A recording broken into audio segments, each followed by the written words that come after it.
Muy buenas tardes a todos. Bienvenidos a la última jornada de la ETIC, la exposición científica y tecnológica organizada por la Facultad Politécnica de la Universidad Nacional de Asunción. En esta ocasión, el Departamento de Matemáticas se hace presente con un webinar sobre, en realidad denominado Cuando la geometría que conocemos se rompe.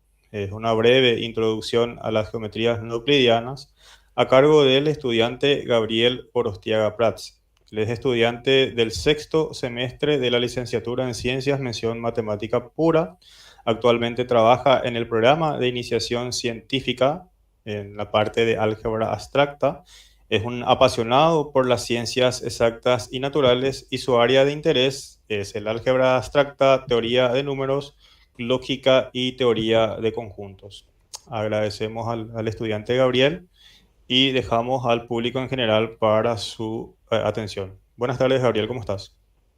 Buenas tardes, profesor. Gracias por la presentación.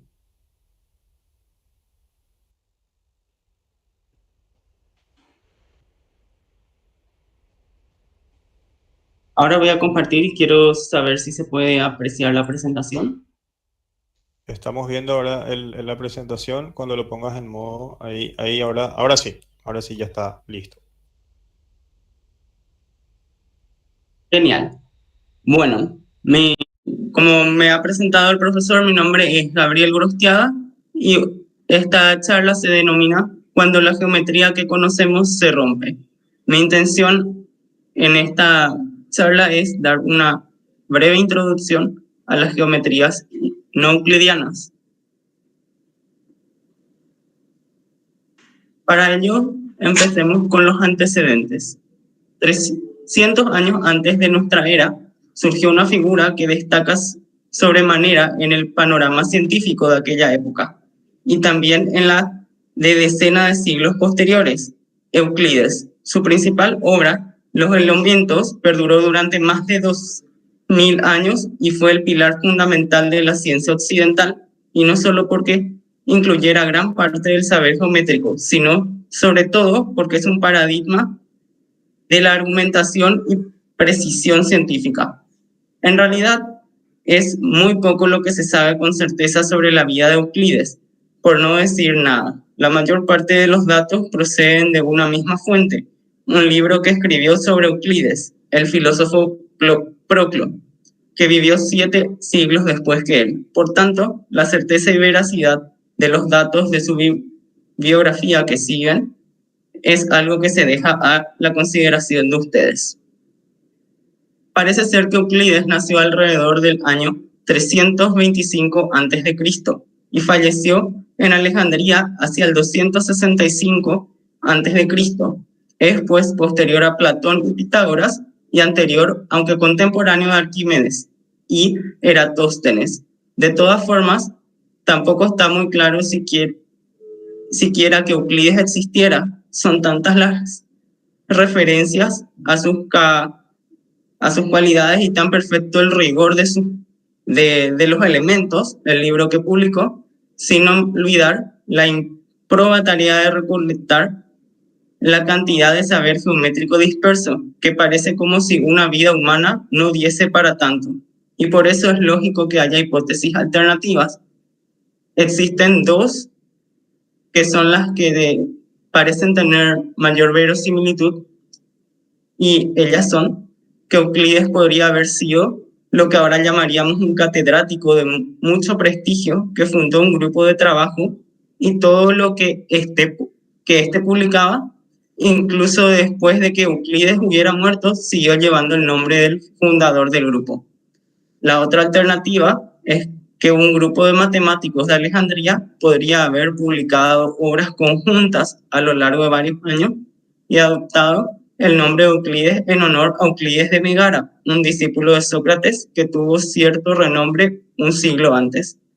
Estas son especulaciones porque se desconoce a ciencia cierta su biografía, quién era el personaje. Adentrándonos en lo que nos interesa de este personaje, Los Elementos de Euclides, su mayor obra y la que tiene mayor conocimiento en la actualidad, consta de 13 libros, en los cuales aparecen un total de 465 proposiciones, 372 teoremas y 93 problemas, de los cuales nos interesan los primeros 6 libros, donde se habla exclusivamente de la geometría. Euclides se basó en la lógica aristotélica para construir un bello edificio, el de la geometría, sirviéndose del método axiomático, que es el que actualmente siguen todas las disciplinas científicas. Así, partiendo de una serie de premisas previas, los axiomas, y auxiliándose exclusivamente en razonamientos lógicos, Euclides fue deduciendo una serie de resultados encadenados. Es así que Euclides, al comienzo de los elementos, especificó una serie de axiomas particulares de la ciencia a estudiar, los denominados postulados, que se citan a continuación. El primero, por 2 puntos distintos pasa una única recta. Un segmento rectilíneo puede ser siempre prolongado. El tercero, hay una única circunferencia con un centro y un diámetro dados. Cuarto, todos los ángulos rectos son iguales. Y el quinto, si una secante corta a 2 rectas, formando a un lado ángulos interiores cuya suma es menor de 2 rectos, las 2 rectas suficientemente prolongadas se cortan en este mismo lado. Si observamos atentamente los 5 postulados, es evidente que el quinto es de índole distinta a los 4 anteriores, es más complicado y su redacción recuerda más a la de un teorema que a la de un axioma. Por este motivo, a lo largo de la historia se invirtió muchísimo trabajo en intentar demostrar precisamente eso, que el quinto postulado es realmente un teorema y por tanto puede demostrarse a partir de los 4 primeros postulados. De hecho, el propio Euclides no utilizó el quinto teorema hasta después de haber deducido 29 proposiciones, por lo que se puede sospechar que él mismo no estaba seguro de su evidencia. Y tras esto, tenemos ataques al quinto postulado. El primer intento serio del que se tienen noticias llegó de mano del citado Proclo. Él había descubierto que la solución ofrecida por Ptolomeo, otro gran matemático del mundo antiguo, era falsa. Y más aún, ofreció una demostración de que el quinto postulado es un teorema deducible de los 4 postulados anteriores.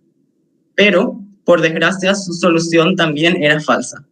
Su error fue basarse en una de 2 suposiciones siguientes, que en realidad son equivalentes al quinto postulado.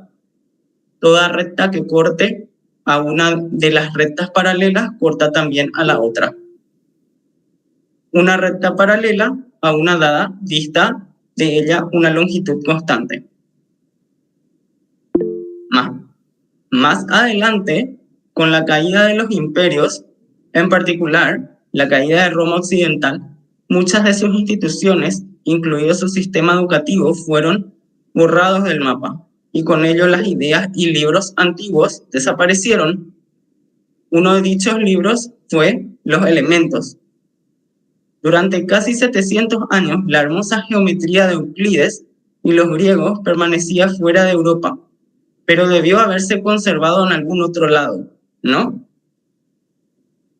Pues sí, mientras el Imperio Romano Oriental estaba decayendo poco a poco, había otra potencia en auge, el Islam. Y durante la edad de oro del Islam, los califas abasíes enviaron eruditos y comerciantes a Constantinopla para adquirir y traducir tantas obras del pensamiento antiguo como pudieran, de los que tenemos a los elementos de Euclides.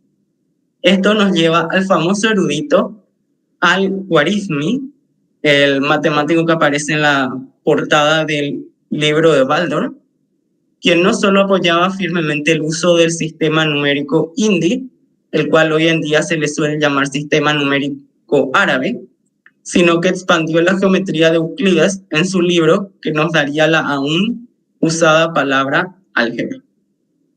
Al-Khwarizmi era inteligente, pero ¿saben lo que le tenía en vilo? El postulado 5. y lo atacó con fiereza. Así encontró una prueba para él mismo, que, por desgracia, era inválida, al depender de cosas como movimientos o transformación en sistemas geométricos completamente estáticos. Sin embargo, fue un buen intento. Por otro lado, el gran matemático y poeta Omar Khayyam dio un gran paso adelante en la teoría de los números, al decidir que se podía poner números irracionales en la misma recta numérica que los racionales, que suponía una gran confusión para Euclides, que buscaba una herramienta capaz de medirlo todo. Pero no lo es todo. Él también tenía una espinilla con el quinto postulado.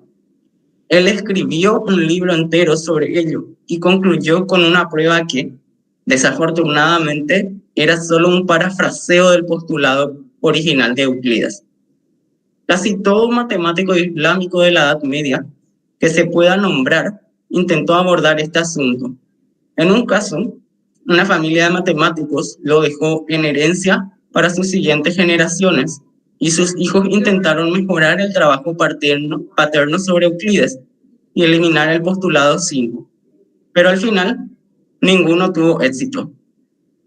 A pesar de todo, hicieron grandes avances matemáticos, construyendo los fundamentos en los que los europeos podrían basarse después para alcanzar la geometría no euclidiana.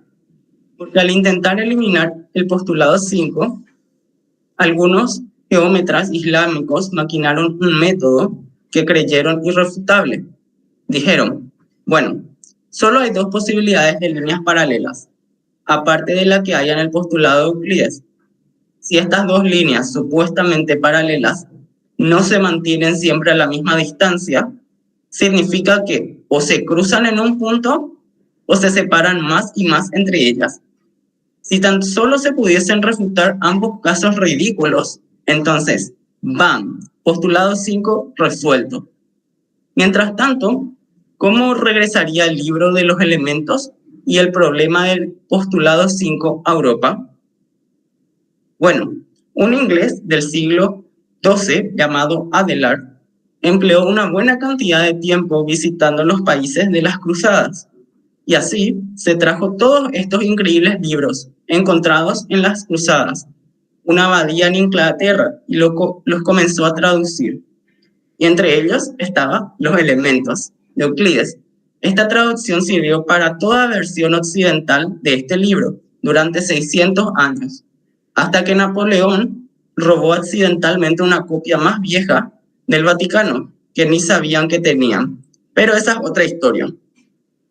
Después de que Abelard reintrodujera los elementos en la Europa occidental durante el siglo XII, fue todo un éxito de ventas para el 0.1% que podía leer. Poco después, este pequeño grupo, letrado y feliz, estaba haciendo todo lo que ustedes ya hacen con los libros, esto es, iluminarlos y creando copias de Euclides. Más tarde, alrededor del año 1450, la Europa occidental hizo este gran avance llamado impresora, y fue un gran éxito, siendo ya una lectura con gancho. Los elementos pronto llegó al segundo puesto de libros más imprimidos tras la Biblia.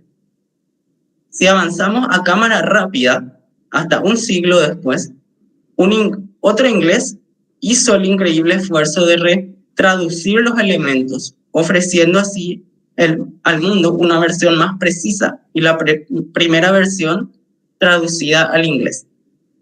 Esto fue fenomenal para Inglaterra, pues había ciertos trabajos como el de conducir un barco a través del océano que se beneficiarían mucho con gente sabida de matemáticas.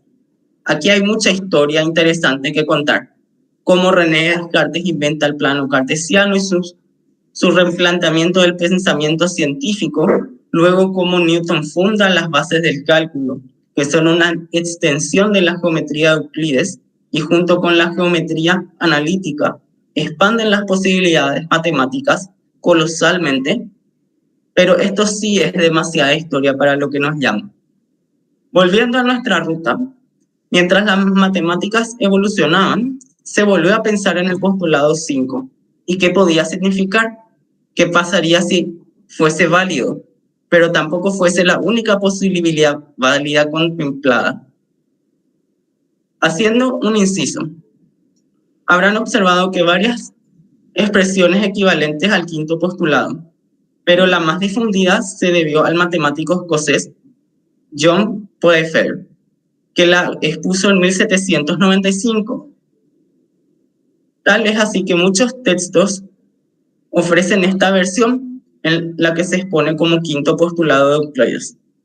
Y dice, desde un punto exterior a una recta se puede trazar una y solo una paralela a la misma. Ahora, el problema 5 estuvo a punto de ser resuelto en el siglo XVIII. El matemático y jesuita italiano Giovanni Saccheri, en su libro Euclides ab omni navo vindicatus, Saccheri aplicó el método de reducción al absurdo para intentar probar que el quinto postulado de Euclides se puede deducir de los anteriores.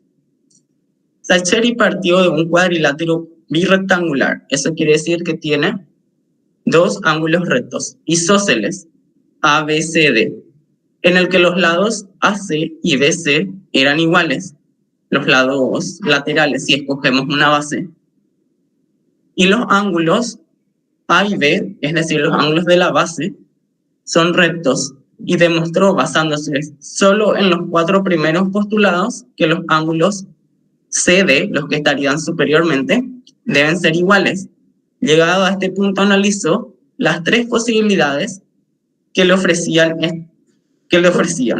que los 2 ángulos superiores sean rectos, obtusos o agudos. En primer lugar, demostró la equivalencia entre el postulado 5 Euclides y la condición de que ambos ángulos sean rectos. Por tanto, su trabajo se enmarcó en comprobar que si los ángulos son obtusos o agudos, se contradice alguno de los 4 primeros postulados. Buscando estas incoherencias, Saccheri demostró más de 30 proposiciones, algunas de ellas de indudable dificultad, que conforman en realidad el primer tratado de las geometrías no euclidianas. Consiguió demostrar que la hipótesis de los ángulos obtusos es contradictoria, basándose en que la longitud de una recta es infinita, pero no logró encontrar ninguna contradicción en la hipótesis de ángulos agudos. En resumen, Saccheri encontró resultados que parecían contradecir el sentido común y dio por concluida su obra, sin percatarse de que lo antiintuitivo no tiene necesariamente que ser antilógico o antinatural.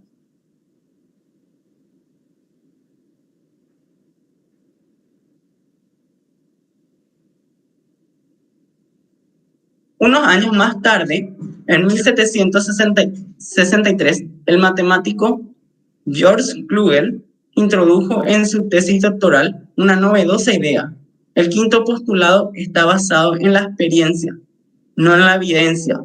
Además, observó que Saccheri no había encontrado ningún absurdo, sino solo una serie de resultados aparentemente extraños.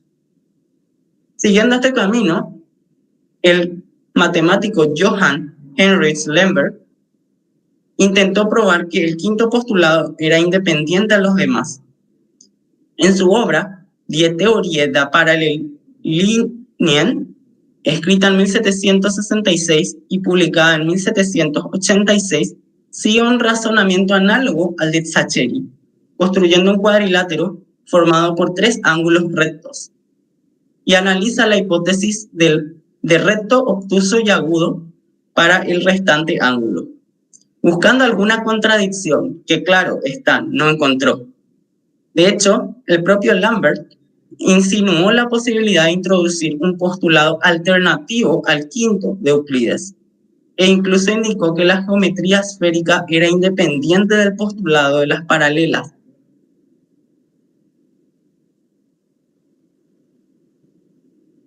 János Bolyai, ahora pasamos con otra situación. János Bolyai fue un oficial del ejército húngaro y era hijo del matemático Farkas Bolyai, que había sido compañero de Gauss, y con él mantenía correspondencia a pesar de trabajar en un pequeño colegio.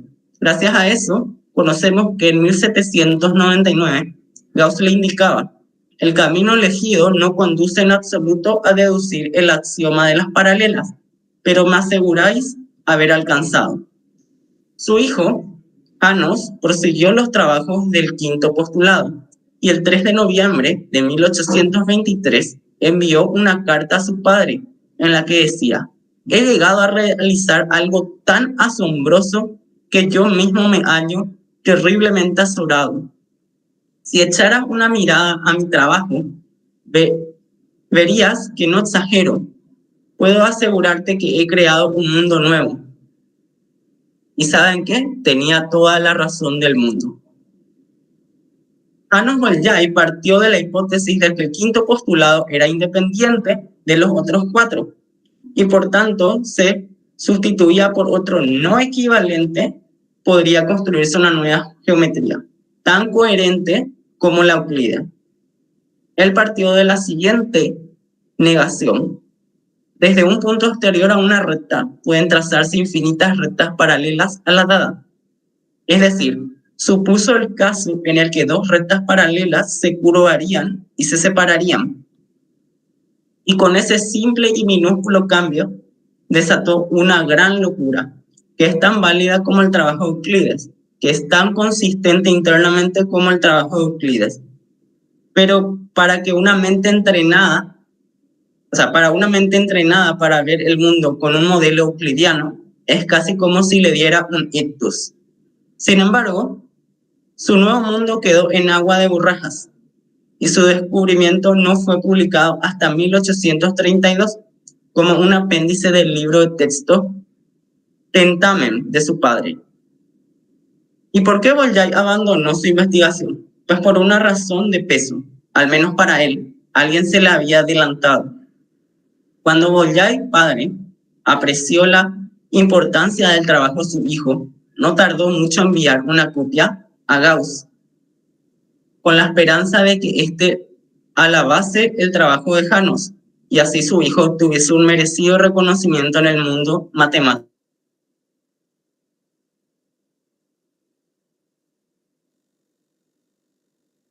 La obra de tu hijo es elogiarme a mí mismo, pues coincide casi exactamente con los trabajos que he ido desarrollando en los últimos 30 años.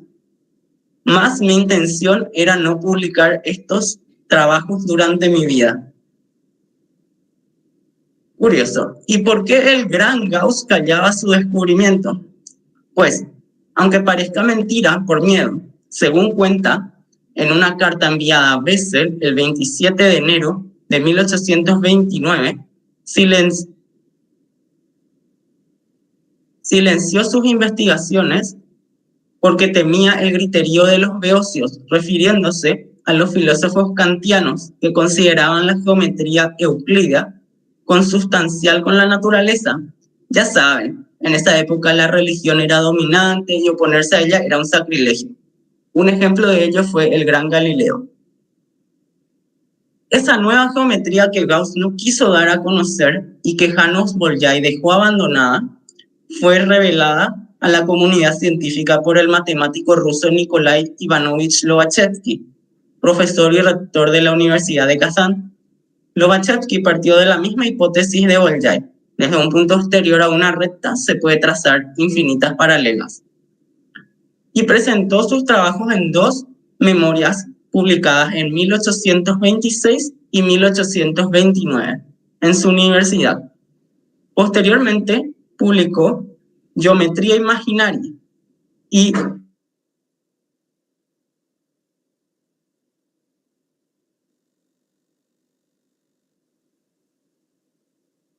estaba ciego, publicó el compendio de toda su geometría, pangeometría. Dada una recta y un punto exterior a ella, Lobachevsky postuló de que al menos se pueden trazar dos paralelas a la recta, pasando por el punto, y demostró una serie de sorprendentes resultados, como por ejemplo, la suma de los ángulos interiores de un triángulo es menor a 180 grados. Una locura. la intersección de dos planos paralelos contiene rectas paralelas entre sí.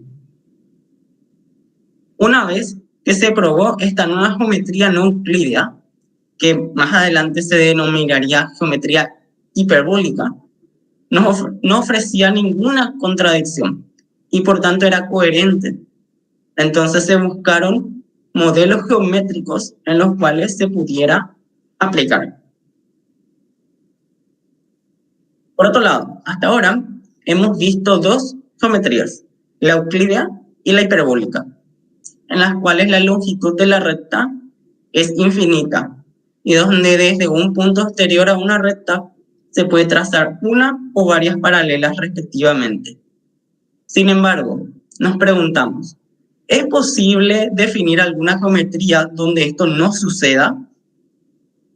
La respuesta es afirmativa, y el primero en darla fue el matemático alemán Bernhard Riemann. Riemann estudió en la Universidad de Gotinga, donde fue alumno de Gauss, y posteriormente también fue de Jacobi y Dirichlet en Berlín. Para obtener su título de Privatdozent, presentó el 10 de junio de 1854 su obra Weber die Hypothesen, welche der Geometrie zugrunde liegen, hipótesis en el que se basa la geometría, que dio nacimiento a la geometría elíptica y que no fue publicada hasta 1868. Tan sencillo como negar el quinto postulado de Euclides de la otra forma, que es, desde un punto exterior a una recta, no pueden trazarse rectas paralelas a la dada. Esto produce una nueva geometría, totalmente diferente a la de Euclides y a la de Bolyai-Lobachevsky, y con igual validez que ambas anteriores. Algunos resultados que produce esta nueva geometría son: dos rectas siempre tienen un punto en común, por lo cual desde un punto exterior a una recta no se puede trazar paralela. Las rectas son ilimitadas, pero su longitud es finita y siempre la misma. Y la suma de los ángulos interiores de un triángulo, por el contrario a la de Lobachevsky, siempre es superior a 180 grados. Analicemos un poco los modelos de geometrías que tenemos. El primer modelo es el de geometría euclidiana, que ya lo conocemos bien, es lo que estudiamos en el colegio y en la universidad. Podremos imaginarnos en un plano cartesiano que bien lo manejamos. Un punto es un punto, una recta es una recta, dos rectas paralelas no se interceptan, tal como conocemos. Pero imaginemos un modelo hiperbólico para el caso de la geometría de Lobachevsky. En 1870, el matemático alemán Felix Klein dio una de las interpretaciones reales a la geometría hiperbólica, sobre todo el plano. Y además, ampliándola al espacio, Klein consideró un círculo euclídeo y excluyendo su circunferencia y estableció las siguientes definiciones. Un punto va a ser un punto interior del círculo. Una recta va a ser una cuerda del círculo, excluidos sus extremos sobre la circunferencia. Dos rectas paralelas son cuerdas del círculo con un mismo extremo común. Y rectas secantes son las que se cortan en el interior del círculo. Klein demostró que la geometría así construida sobre el círculo se corresponde con la geometría hiperbólica de Bolyai-Lobachevsky, satisfaciendo todos los postulados de Euclides excepto el quinto. Siguiendo esta misma línea, también puede construirse un modelo de geometría hiperbólica espacial. Basta considerar como espacio el interior de una esfera, las rectas siguen siendo cuerdas y los planos son círculos cuya circunferencia está en la esfera. Luego, tenemos el modelo de geometría elíptica. Y Riemann ofrece el siguiente modelo. Él considera una esfera y define los siguientes elementos. Un plano, el plano va a ser la superficie esférica. Un punto son par de puntos diametralmente opuestos en la esfera, y una recta sería el círculo máximo sobre la esfera, es decir, la línea geodésica. Y en las imágenes se puede visualizar la representación en 3 dimensiones, en el caso de las geometrías no euclidianas, y su representación plana en 2 dimensiones. Luego, hablemos un poco de la geometría diferencial. Riemann observó que había otras posibilidades para la geometría no euclidiana. De pie, ante una pequeña multitud y con apenas 26 años, Riemann comenzó a revelar la idea que tenía, una idea que lo cambiaría todo.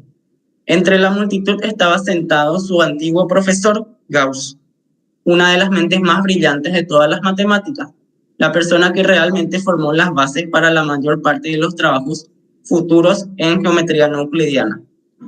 A medida que Riemann usaba la tiza sobre la pizarra para representar su idea, Gauss asentía con orgullo. Él ya sabía de qué iba a ir esa conferencia, pero al ver los detalles supo que incluso su trabajo había sido superado para ese entonces. En lugar de solo proponer la geometría hiperbólica o la geometría del espacio esférico, Riemann propuso que podía existir un número infinito de geometrías no euclidianas. Y en esa misma pizarra comenzó a presentar un sistema para unificarlas todas. No tendríamos por qué explicar toda una nueva geometría con cada nuevo espacio curvo considerado. En lugar de ello, Riemann sugirió que había métodos matemáticos para aproximarse a todos ellos, sin importar los raros o complejos que fuesen. Y esto es increíblemente importante, porque al tener una teoría unificada del espacio no euclidiano, sin importar con cuántas dimensiones o formas se trabaje, la geometría no euclidiana ya no era solo una curiosidad matemática, ya no era un juguete de los matemáticos abstractos para mentes geniales. Esto abre las puertas a un mundo que ahora se le conoce como geometría diferencial, donde todas las geometrías se albergan. La geometría diferencial, si le vamos a dar una definición, es la rama de las matemáticas que estudia, aplicando métodos de análisis infinitesimal, estudia imágenes geométricas, curvas y superficies, en primer lugar, y también familias de curvas, superficies. En otras palabras, es el estudio infinitesimal de las geometrías en distintos espacios topológicos. Así como se observa en la imagen, podríamos tener una geometría diferente, incluso en un espacio tan raro como ese presentado. Y veamos algunas aplicaciones para saciar la curiosidad de algunos. Dada que la superficie de la Tierra es esférica, el mapeo de lugares o países, la ruta de vuelo más corta, el satélite de navegación, etc., funcionan con la geometría de Riemann, puesto que nuestra Tierra se aproxima a una esfera y la geometría de Riemann trabajaba en una esfera. Y cuando estudiamos esto, lo estudiamos con trigonometría esférica. La geometría hiperbólica se utiliza para predecir la trayectoria orbital de un satélite o un cometa dentro de un campo gravitacional intenso, como la órbita del planeta Mercurio alrededor del Sol. La distancia de objetos astronómicos, por ejemplo, estrellas, galaxias o agujeros negros de la Tierra. Básicamente todos los eventos astronómicos que ocurren en diferentes campos gravitatorios, como el famoso momento de flexión de la luz alrededor del Sol en pleno eclipse solar, lo que demuestra la relatividad especial de Einstein. Todo sucede en la geometría hiperbólica, ya que el espacio-tiempo se considera de naturaleza hiperbólica. Y eso es todo. Estas son algunas referencias que he usado para escribir esta presentación. Y para concluir, les dejo con una frase. Todo tiene que ser formal, con lógica matemática o teoría de conjuntos, para saber que estamos construyendo las cosas bien y no nada más haciendo porquerías. Y es interesante como la importancia de la lógica, que la lógica va más allá de nuestra lógica mental, lo que nosotros podamos concebir lógico. Pues de la negación de un postulado se puede construir una geometría totalmente diferente e igualmente válida, que, que en un sentido común es muy antiintuitivo. Y muchas gracias, eso es todo.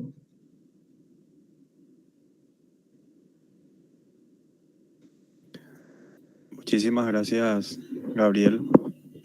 Muchísimas gracias por participar nuevamente en este evento tan importante de la Universidad Nacional de Asunción en representación del Departamento de Matemática. Y bueno, hoy nos toca despedirnos una vez más. Tuvimos una semana de conferencias, charlas, webinares y esperamos nuevamente encontrarnos el próximo año, ya ojalá sea de forma presencial o si no nuevamente por este medio para poder llegar a mayor cantidad de gente también. Gracias, Gabriel, por todo y hasta la próxima. Un placer, hasta la próxima.